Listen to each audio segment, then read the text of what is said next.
Hello, welcome to another tutorial of Labii ELN and LIMS. Today, I'm going to show you how to draw chemical structure with Marvin JS. Labii has developed two Marvin JS widgets, one without web surface and one with web surface. The difference is that you get to use more functions with web surface.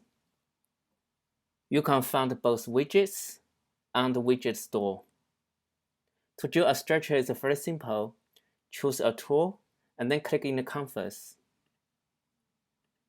Don't forget to click Save.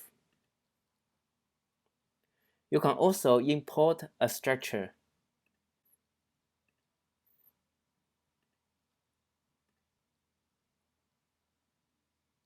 That's it. Please don't forget to subscribe